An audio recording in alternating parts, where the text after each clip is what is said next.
Manchester, England. Vincent Kompany obviously wasn't going to score from there. His teammates knew it, his manager knew it, and, crucially, Leicester City's players seemed to know it as well. There were 20 minutes remaining in a match of cloying tension on Monday at the Etihad Stadium when Aymeric Laporte squared the ball to Kompany midway inside the Leicester half. This is where Manchester City were. The centre-backs camped on the halfway line, their forward players clustering ineffectively around the opposition penalty area. They had thrown everything at Leicester and were rapidly hurtling toward last roll of the dice territory.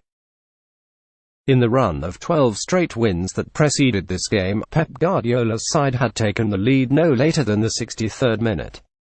This was unfamiliar and uncomfortable terrain. Ratings: Kompany 9/10 in thrilling win. Kompany, my teammates said, don't shoot. Premier League sprint to the finish. What's left? Kompany pushed the ball a few feet in front of him. Leicester had been in their opponents' faces throughout the game, but here, no doubt lulled into a false sense of security by the identity of the player in possession, they backed off.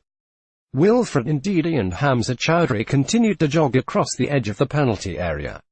James Maddison stood off, so Kompany took another touch. Then he let fly. The camera angle from behind Kompany told the story best. He hit across the ball with the laces of his right boot, the effort of the strike lifting both of his feet clean off the ground. The ball arrowed high toward goal, beyond the despairing hands of Kasper Schmeichel, and hit the top right corner as squarely as it is possible for the top right corner to be hit. It was a wonder goal, a one-in-a-million strike, and the more you unpicked it, the more absurd it became. It was Kompany's first goal in more than a year, and it gave him a first Premier League goal from outside the box at the 37th attempt. He had not hit even the target from outside the box since December 2013. In its significance and its tension-popping explosivity, Kompany's goal recalled the header at the other end of the pitch against Manchester United in April 2012 that provided the spur for City to go on and win the first title in the Premier League era. He celebrated this goal with the same kind of abandon, leaping into the air beside the corner flag in the stadium's northeast corner before sprawling himself on his back and allowing himself to be smothered with kisses by Bernardo Silva. In the stands, there was an explosion of joy and relief.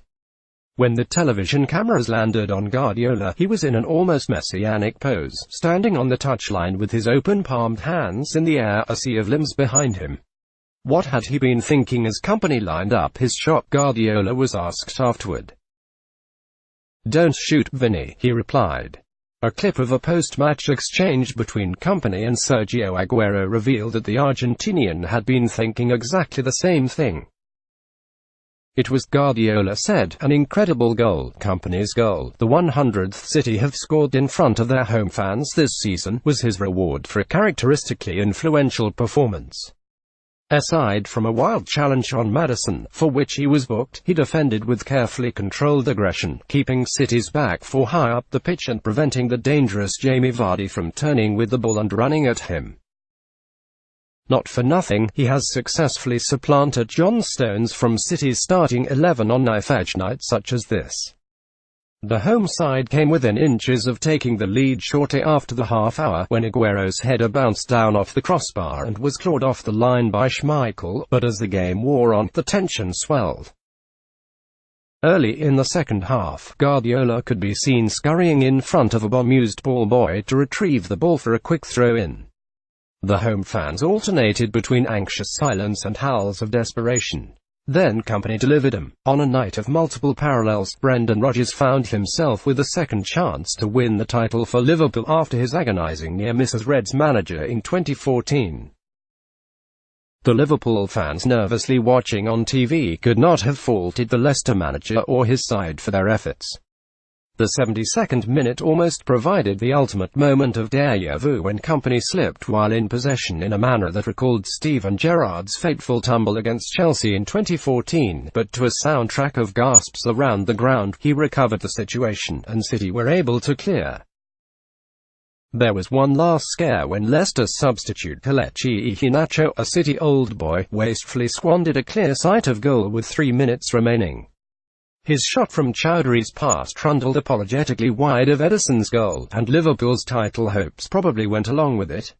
Such has been City's superiority over their opponents that the title surge has been almost totally devoid of dramatic moments, but Kompany's goal was an instant classic. If he goes on to lift the Premier League trophy after City's final game at Brighton and Hove Albion on Sunday, as he surely will, it will become an emblem for the whole campaign. Kompany, who turned 33 last month, looked tearful after the game as his children joined him on the pitch for a lap of appreciation. The Belgium international is out of contract at the end of the season, and both he and Guardiola were coy when asked if he will be at the Etihad next season. If this was goodbye, he could not have penned a more beautiful farewell note.